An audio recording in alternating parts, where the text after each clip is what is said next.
Oke, Assalamualaikum warahmatullahi wabarakatuh. Jadi pada siang ini kita bertemu dengan mahasiswa dari mana kita? IAIN Palopo. IAIN Palopo. Apa itu IAIN Palopo?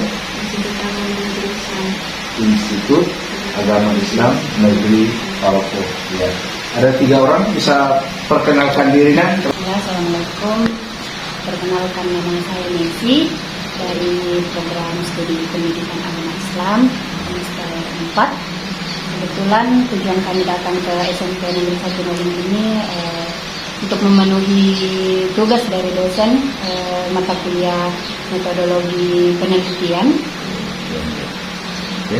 Berikutnya namanya? Nama saya Alfatriandini. Alfatriandini, program studi agama Islam. Tujuan kami datang ke sini seperti yang teman saya tadi bilang, untuk memenuhi tugas metodologi penelitian. Oke, next. Perkenalkan, nama saya Tera Mutasari, prodi pendidikan agama Islam. Ya, oke. Baik, jadi itu tadi mahasiswa dan saya Kepala SMP Negeri 1 Noling, Arifin Sadira SE MSc. Kemudian ada Pak Amir SAG MSc bagian kurikulum. Kemudian ada Pak Sparman Esos MM ya bagian sarana dan prasarana. Ini kami bertiga siap menerima apa yang kami bisa bantu. Silakan. Mau ke saya dulu atau ke kepala sekolah atau ke wakil atau siapa? Silakan. Pertama Pak, kira-kira di Keras-keras suaranya nak. Ya. di SMP 1 Noling ini menggunakan kurikulum apa Pak? Jadi kurikulum yang kita gunakan sekarang masih kurikulum K13 ya, kurikulum K13 yang kita gunakan karena kita belum masuk ke kurikulum merdeka ya, masih bertahap. Yang kita daftar ini untuk tahun 2023 baru kita mendaftar di kurikulum merdeka, yaitu belajar mandiri ya, masih mandiri. Itu kurikulum, tapi yang sekarang berlangsung ini masih kurikulum K13. Yang kedua Pak, sarana dan prasarana di sekolah ini kira-kira sudah memadai atau tidak? Cukup memadai dan alhamdulillah. Pak Sparman bisa jelaskan apa saja kita ini, Pak Sparman sebagai bagian sarana. Sebetulnya Pak Wian jelas, ya soalnya sudah jelas. Ya. Kalau sarana prasarana di sekolah kita ini sudah lumayan baik, cukup, dan mungkin secara standarisasi sudah memenuhi standar meskipun tidak 100%. Ya. Jadi dari segi ruangan belajar itu sudah lebih dari cukup. Kemudian dari segi alat belajar, alat-alat pembelajaran atau media pembelajaran ya, tidak cukup.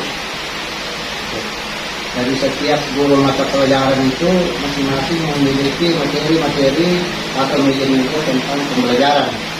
Apalagi kalau masih menggunakan K13 itu kan dari guru memang kita sudah punya. Meskipun masih ya, banyak kekurangannya, tidak memenuhi secara 100% kalau mau dipastikan. Mungkin masih ada yang bisa dibantu. Kira-kira Pak, guru di sini menggunakan media pembelajaran visual atau audio visual? Kedua-duanya menggunakan visual dan juga audio visual. Jadi kalau secara sarana dan prasarananya sudah memadai. Saya kira seperti itu. Jadi saya tambahkan untuk sarana. Untuk sarana kita, saya kan tadi belum disebutkan secara rinci oleh wakil sarana. Jadi ruang belajar cukup, kelas rombel, kemudian ada kantor, untuk tempat usaha, tempat sekolah, ruang guru, perpustakaan, lab komputer, lab IPA, musala, kemudian lapangan sarana olahraga, dan ruang-ruang lain seperti kantin, seperti kita juga, ya, banyak fasilitas sekolah. Itu sarana ruang kesiswaan ada di, alhamdulillah, seperti yang saya sampaikan tadi ada ruang UKS. Bahkan kalau saya nilai ini sudah masuk ya, bisa masuk ke kelas A. Oke, lanjut Alinda, apa lagi? Program apa yang digunakan di sekolah ini Pak untuk meningkatkan kreativitas siswanya? Itu karena tidak ada kesiswaan, saya jawab lagi untuk meningkatkan kreativitas. Itu kita siapkan namanya kegiatan ekskul, ya, kegiatan ekskul, karena visi kita di sini yaitu sekolah yang religius, unggul, berkarakter, dan peduli lingkungan, ya. Religius, unggul, berkarakter, dan peduli lingkungan. Nah, untuk karakter, ya, apa tadi yang ditanyakan tadi tentang kreativitas siswa, itu melalui kegiatan-kegiatan ekskul. Ya, kita di sini itu ada pramuka, PNR, pencak silat, kemudian bahasa Inggris, tilawah, apa lagi? Oh iya, silakan. Keras-keras sih suaranya kan tidak dimengerti ya. Sampai saya, tidak terlalu tegang ya. Nah, sampai enjoy. Nah, itu memang. Kira-kira Pak, peserta di sini berkelakuan baik atau tidak dalam hal agama? Terima kasih.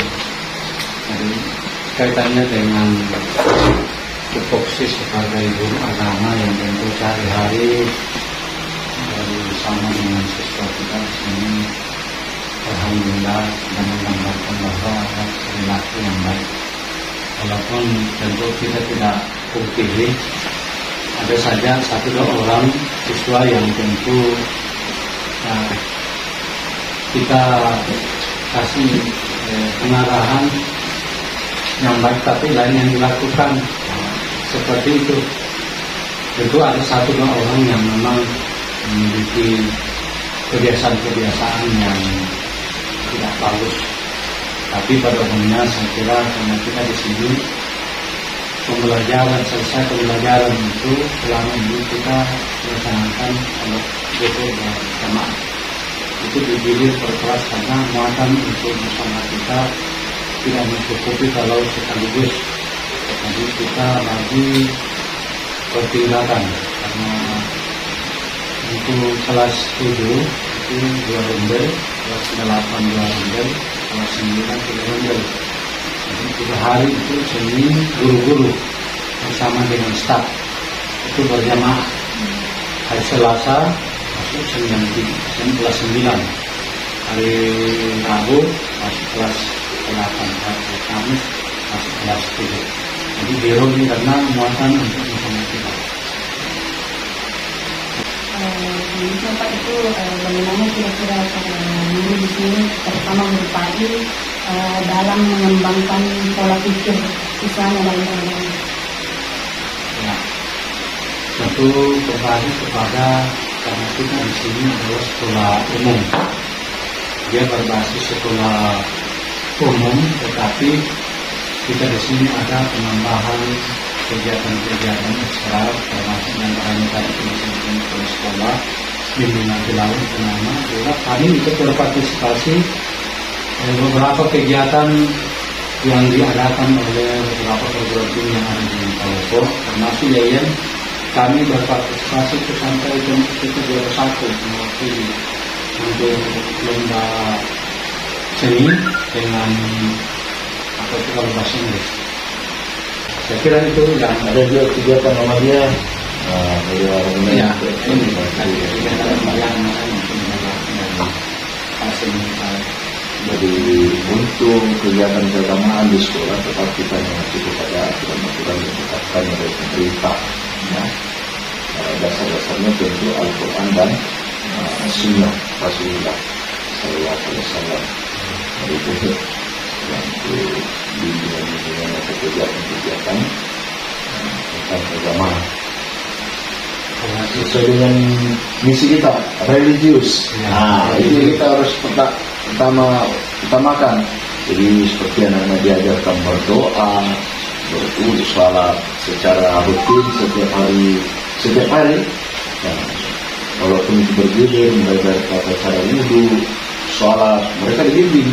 Ya, bimbingan yang disampaikan oleh Pak Ustaz tadi itu bimbingan khusus, tetapi secara umum setiap selesai sholat, yang satu orang naik mengajarkan bagaimana cara berwudu, cara sholat, cara apa itu yang dilakukan, cara sholat,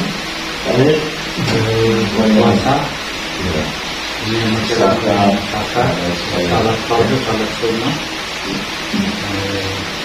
semua diberikan kepada anak-anak kita supaya mereka paham walaupun sekolah umum, tapi ada nilai-nilai religius yang kita ingin capai di dalamnya, sehingga kita utamakan itu religius, unggul, berkarakter dan peduli. Kira-kira sesuai ya. Bagaimana karakter siswa selama tanggapan peserta didik terhadap pemerintah? Sedikit sesuai, tapi kalau guru mungkin bisa. karena itu salahnya harus sesuai yang diwawancara. Kalau menurut kami penilaian guru, ya, saya sampaikan walaupun dalam penerimaan untuk siswa itu ada juga yang dia nah, tentu tidak semua juga yang pasti akan landai jawabannya, tapi secara umum tujuan pembelajaran pendidikan itu kan untuk mencerdaskan anak bangsa. Sudah selesai. Oke, jadi pemirsa, demikian hasil wawancara kami yang diwawancara oleh mahasiswa IAIN. Ada 3 orang tadi memberikan wawancara kepada kami, walaupun agak tegang-tegang, agak ini kaku-kaku ya, tapi saya katakan sampaikan barusan mungkin ambil videonya. Apalagi yang dihadapi ini adalah guru, kepala sekolah, dan ini mereka akan dilatih di mental. Sekiranya begitu nak, apa dengan ucapannya? Sebelumnya atas waktunya, maaf kalau ada kesalahan dari perkataan kami. Lagi? Ya, oke. Bilang saya ini. Siapa dari mata? Messi. Kita? Afifah. Kasari. Ya. Oke, jangan lupa like, comment, dan subscribe. Thank you. Wassalamualaikum warahmatullahi wabarakatuh. Ya, oke.